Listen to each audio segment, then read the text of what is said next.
Good morning. Today is Friday, October 22nd, 2021. There are two themes that weave through the disparate narratives of this week's Torah portion, Vayera. Kindness as a cardinal value, a central value of Judaism, and prayer as a primary vehicle for creating and maintaining a relationship with God. Our parsha begins with God visiting Avraham, and our sages tell us that God was visiting because Avraham was in pain, fulfilling the mitzvah of Bikur Cholim, of visiting one who is sick, an act of kindness. Avraham and Sarah show exemplary hospitality and kindness to strangers who are passing their tent, and their actions form the model that we are encouraged to imitate in our own lives. Even their nephew Lot imitates this behavior in his showing hospitality to the strangers who appear at his home later in the parsha. Avraham prays to save the people of Sodom from destruction. And in that prayer, Avraham establishes for us, for all time, shacharis, the obligation to pray every morning. These two themes, kindness and prayer, converge later in the parsha when Avraham prays for the recovery of the household and family of Avimelech. Avimelech is a king in a part of Israel, and Avraham and Sarah are there, and there is an illness that befalls them, and Avimelech asks Avraham to pray to God on their behalf. So you see here prayer being used as an act of kindness. In fact, this is the origin and the first example that we have of what has become a widespread practice among certain segments of the Jewish community, to go to a tzaddik, a righteous person, to ask for a blessing, to pray for us when we're in trouble. That's what Avimelech does. He's in trouble, and he asks Avraham, who is a tzaddik, a righteous person close to God, to pray for him. And in fact, Avraham is successful in healing the household of Avimelech. So we see in our parsha the merging of the spiritual and the mundane. Kindness, hospitality, serving food and drink, which is certainly a mundane activity, is a way to serve God.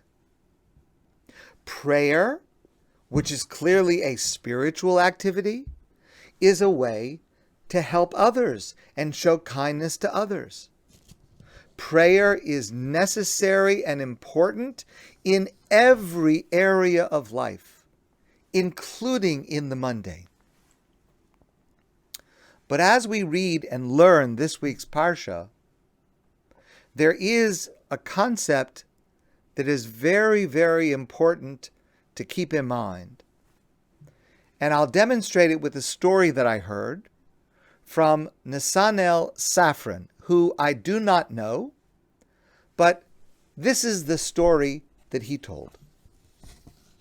The story is about a young married man who wanted to get a bracha, a blessing from a tzaddik.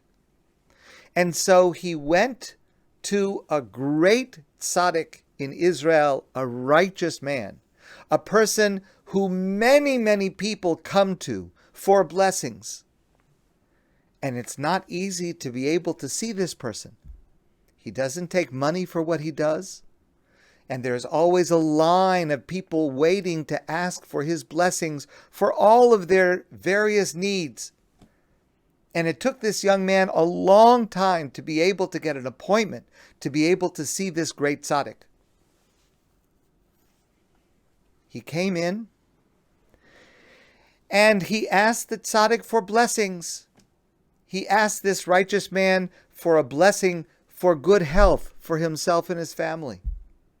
He asked for a blessing that he should be able to earn an income that would suffice to support himself and his family because they were struggling a little bit.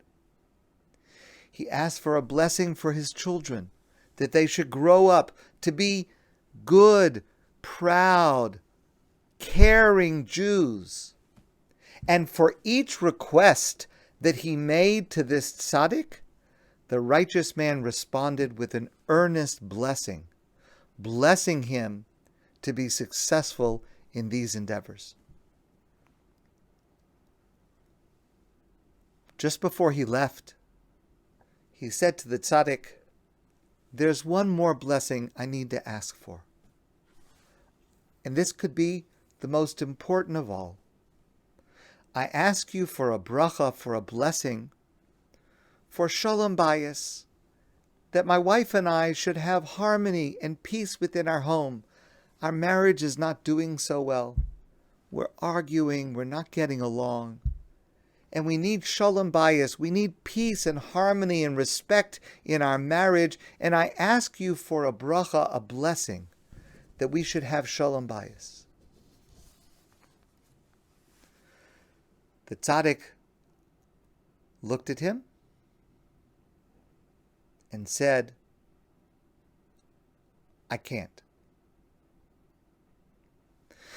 The young man said, but I need this blessing desperately, and I know I've asked for other blessings and you've been so generous with your brachos, but why won't you give me this bracha? Am I so bad that I'm not deserving of a blessing?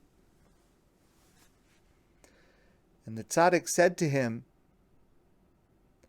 "I didn't say I won't bless you. I said I can't." "You can't bless me? Why can't you bless me?"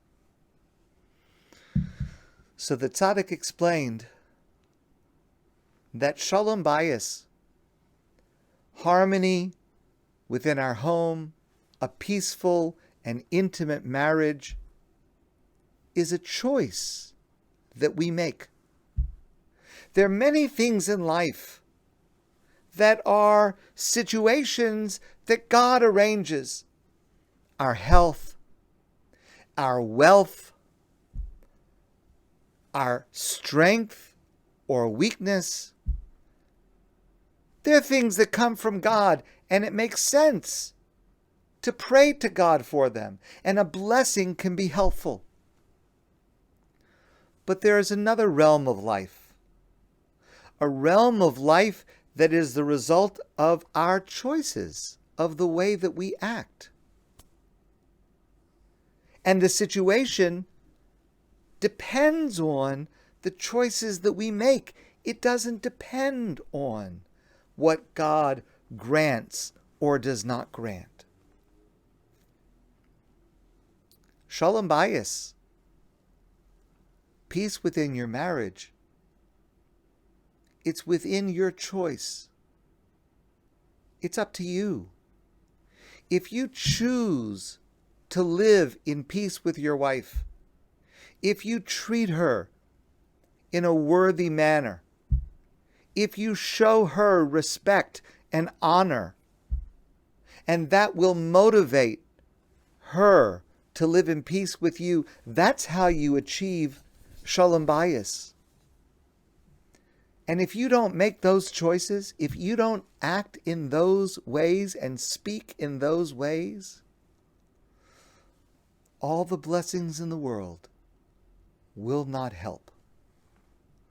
A happy marriage comes from our actions and our words, not from a blessing. Prayer is vitally important to us, and we need to appreciate its power and its potential in every area of life. That is definitely true. But we must also recognize its limits, the areas of life where it's not up to God, it's up to us. My friends, I want to wish you a great day and a wonderful Shabbos. And I look forward to seeing all of you soon in person.